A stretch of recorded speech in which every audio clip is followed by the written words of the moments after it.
Hi dear farmers, മഴക്കാലം കഴിയാറായി. ഇനിയിപ്പോൾ വരുന്നത് തണുപ്പ് കാലമാണ്. തണുപ്പ് കാലത്ത് പൊതുവെ IBD പൊതുവെ ഫാമിൽ വരാറുണ്ട്. ഇപ്പോൾ തന്നെ പല സ്ഥലങ്ങളിലും IBD റിപ്പോർട്ട് ചെയ്യുന്നുണ്ട്. അപ്പോൾ നമുക്ക് IBD ഉണ്ടോ എന്നുള്ളത് പെട്ടെന്ന് മനസ്സിലാക്കാൻ വേണ്ടിയിട്ട് നമ്മൾ ഈ ഒരു ഏരിയയിലാണ് കട്ട് ചെയ്ത് നോക്കേണ്ടത്. ഇതാണ് അതിൻ്റെ ബാസ എന്ന് പറയുന്ന ആ ഒരു പാർട്ട്. ഇതാണ് അത് അവിടെ ബാധിക്കുന്ന ഒരു അസുഖം ആയതുകൊണ്ടാണ് ഇതിന് IBD എന്ന് പറയുന്നത്. അതായത് ഇൻഫെക്ഷസ് ബാസ ഡിസീസസ് എന്നാണ് ഇതിൻ്റെ ഒരു ഫുള്ളായിട്ടുള്ളൊരു പേര് പറയുന്നത്. അപ്പോൾ നമുക്കത് ഇവിടെയാണ് ശരിക്കും അത് ബാധിക്കുന്നത്. ഈ ഒരു പാർസൽ നമ്മൾ ജസ്റ്റ് ഒന്ന് കട്ട് ചെയ്ത് നോക്കിക്കഴിഞ്ഞാൽ പെട്ടെന്ന് നമുക്ക് മനസ്സിലാക്കാൻ പറ്റും. ഇത് കുറച്ചും കൂടെ ഹെവി ആയിക്കഴിഞ്ഞാൽ, അതായത് നല്ല രീതിയിൽ ബാധിച്ചു കഴിഞ്ഞാലാണ് തൈസിൻ്റെ അവിടെയൊക്കെ ഒരു ബ്ലഡിൻ്റെ ഡോട്ട് മാതിരിയൊക്കെ വരിക.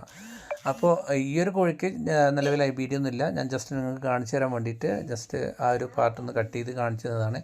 നമുക്ക് അടുത്തൊരു വീഡിയോയിൽ ശരിക്ക് IBD ബാധിച്ചാൽ എങ്ങനെയാണെന്നുള്ളത് കൂടെ നിങ്ങൾക്ക് കാണിച്ചു തരാം. അപ്പോൾ പെട്ടെന്ന് തന്നെ മനസ്സിലാക്കാൻ പറ്റും. IBD പൊതുവെ വരാറ് ഒരു 19 ദിവസം പ്രായത്തിൻ്റെ അങ്ങോട്ട്, അതായത് 19 to 30 ഇടയിൽ ആ ഒരു സമയത്താണ് IBD പൊതുവെ വരാറ്. അപ്പോൾ ഈ ഒരു കാര്യം എല്ലാവരും ഒന്ന് ശ്രദ്ധിക്കുക. Thank you.